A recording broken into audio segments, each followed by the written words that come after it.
America deputy secretary of state Christopher Landau న్యూఢిల్లీలో జరిగిన Raisina dialogue సమ్మేళనంలో చేసిన స్పీచ్ భారత్ అమెరికా సంబంధాల్లో కొత్త అధ్యాయాన్ని తెరిచింది. చైనాతో 20 సంవత్సరాల క్రితం చేసిన తప్పును ఇండియా పునరావృతం చేయమంటూ లాండో ఇచ్చిన హెచ్చరిక వాషింగ్టన్ యొక్క భారత విధానంలో మార్పు సూచిస్తుంది. చైనా గ్లోబలైజేషన్ ను ఎలా ఉపయోగించుకొని అమెరికాకు పోటీదారిగా మారిందో అదే మార్గాన్ని భారత్ తీసుకుంటే దాన్ని అనుమతించమని స్పష్టం చేశారు. ట్రేడ్, ఇమిగ్రేషన్, అంతర్జాతీయ విద్యార్థులపై కఠిన పాలసీలు అమలు చేస్తామని, భారత్తో ఎంగేజ్మెంట్ యుఎస్ టర్మ్స్ మీద మాత్రమే ఉంటుందని లాండో ప్రకటించారు. ఈ ప్రకటన ప్రస్తుతం ఇండియా, యుఎస్లో చర్చనీయాంశంగా మారింది.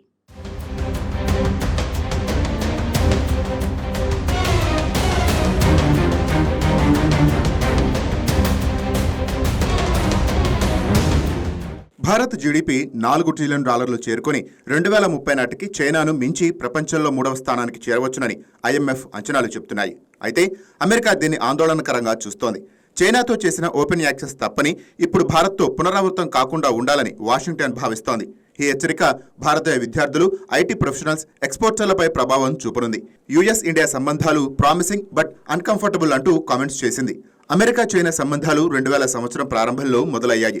2001లో చైనా WTOలో చేరిన తర్వాత అమెరికా దానికి మార్కెట్లు, టెక్నాలజీ, క్యాపిటల్ను పూర్తిగా తెరిచింది. బిల్ క్లింటన్ అడ్మినిస్ట్రేషన్ సమయంలో చైనా ఎకానమీకు మోస్ట్ ఫేవరెట్ నేషన్ స్టేటస్ ఇచ్చారు. ఫలితంగా అమెరికన్ కంపెనీలకు చీప్ లేబర్, మ్యానుఫ్యాక్చరింగ్ హబ్గా చైనా మారింది. యాపిల్, నైక్, వాల్మార్ట్ వంటి కంపెనీలు చైనాలో ఫ్యాక్టరీలు ఏర్పాటు చేశాయి. 2000 నుంచి 2010 మధ్య చైనా జీడీపీ 10 రెట్లు పెరిగింది. అమెరికా డిఫిసిట్ $300 బిలియన్ చేరింది.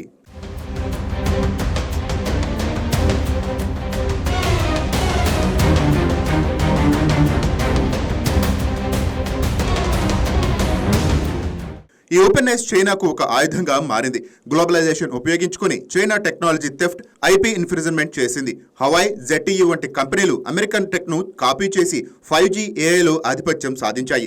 2018లో ట్రంప్ ట్రేడ్ వార్ ప్రారంభించినప్పుడు చైనా అమెరికాను పోటీదారుగా మార్చింది. ఇప్పుడు చైనా జీడీపీ అమెరికాకు దాదాపు సమానం. Military budget $300 billion.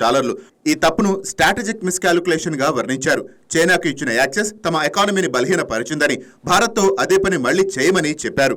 భారతదేశం విషయంలో అమెరికా ఇప్పటికే జాగ్రత్తలు తీసుకుంటోంది. 2025లో యుఎస్ ఇండియా ట్రేడ్ $200 బిలియన్ చేరింది. కానీ defence deals, initiative and critical and emerging technology లాంటివి యుఎస్ ఆధ్వర్యంలోనే జరుగుతున్నాయి.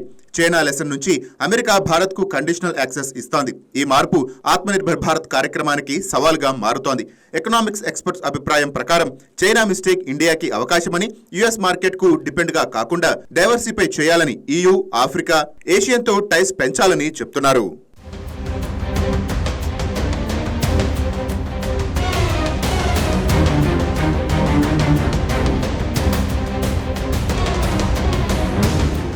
రైసీనా డైలాగ్ 2026 మార్చి 5న న్యూఢిల్లీలో ప్రారంభం అయ్యేది. 100కు పైగా దేశాల నుంచి డెలిగేట్లు, భారత విదేశాంగ మంత్రి ఎస్ జైశంకర్, యుఎస్ డిప్లొమాట్స్ పాల్గొన్నారు. Landau speech Indo Pacific security session వచ్చింది. ఈ సందర్భంగా ఆయన మాట్లాడుతూ, భారత్ తమకు పార్ట్నర్ అని, కానీ చైనాకు ఇచ్చినట్లు ఓపెన్ యాక్సెస్ ఇవ్వలేమని, తమ టర్మ్స్ మీదే ఎంగేజ్ అవ్వాలని చెప్పారు. ట్రేడ్, ఇమిగ్రేషన్, విద్యార్థులపై కఠినంగా ఉంటామని సూచించారు. ట్రేడ్ విషయంలో యుఎస్ భారత్పై 50% టారిఫ్ విధించే అవకాశాన్ని హైలైట్ చేశారు. 2025లో భారత ఫార్మా, ఐటీ ఎక్స్పోర్ట్స్ యుఎస్ కు $80 బిలియన్. కానీ యుఎస్ ఇప్పుడు ఫెయిర్ ట్రేడ్ డిమాండ్ చేస్తోంది. Data localisation, IP protection, immigration, H1B వీసాలు, గ్రీన్ కార్డ్ బ్యాంక్లాగ్ పై ఫోకస్ చేసింది. భారతీయులు తమ ఎకానమీకు సహాయపడుతున్నారని, కానీ పోటీ పెరుగుతుందని లాండో చెప్పారు. ఈ స్పీచ్ ట్రంప్ 2.0 ఎరాకి సూచన. ట్రంప్ 2024 ఎలక్షన్ విజయం తర్వాత అమెరికా ఫస్ట్ పాలసీ తిరిగి వస్తోంది. లాండో ట్రంప్ ఎరాలో మెక్సికో అంబాసిడర్. ఈ పాలసీకి ఆర్కిటెక్ట్ ఇండియా యుఎస్ సంబంధాలు మ్యూచువల్ బెనిఫిట్ మీద ఆధారపడి ఉంటాయని భారత విదేశాంగ శాఖ మంత్రి జైశంకర్ చెప్పారు.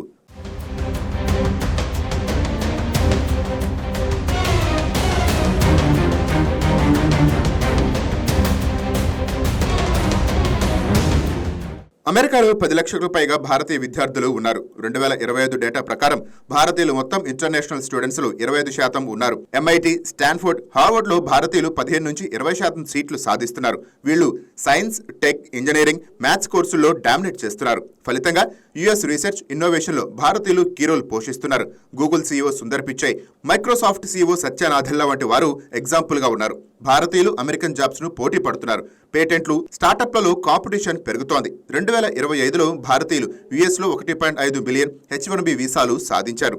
ఐటీ జాబ్స్లో 70% భారతీయులే ఉన్నారు. ఇది యుఎస్ యువతకు ఉద్యోగాలు తగ్గుతున్నట్లు ఫీలింగ్ కలిగిస్తోంది. ఫలితంగా ఇమిగ్రేషన్ పాలసీలు టైట్ అవుతున్నాయి. F1 వీసా రిజెక్షన్ రేట్ 2025లో 15% నుంచి 25%కి పెరిగింది.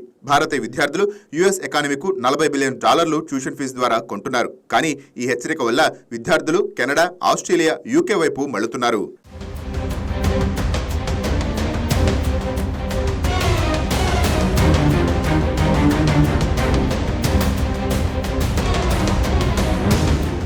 ట్రంప్ గత అడ్మినిస్ట్రేషన్లో H1B వీసాలు ప్రధాన టార్గెట్గా మారాయి. 2018లో H1B లాటరీ సిస్టమ్ను మెరిట్ బేస్డ్గా మార్చారు.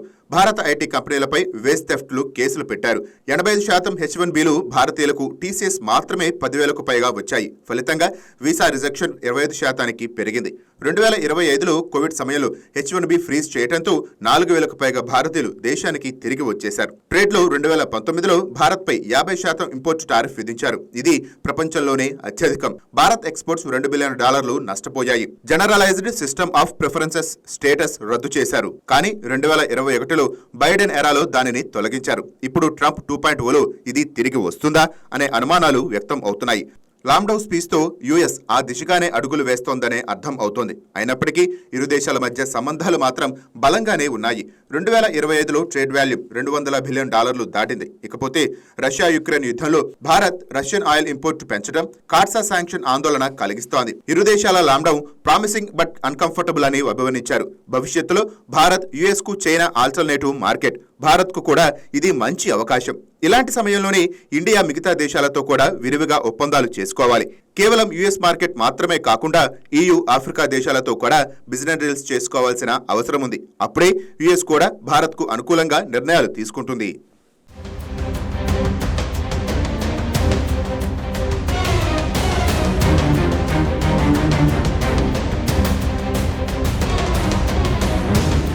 Please subscribe to YK TV Network. Please subscribe to YK TV. Please watch YK News.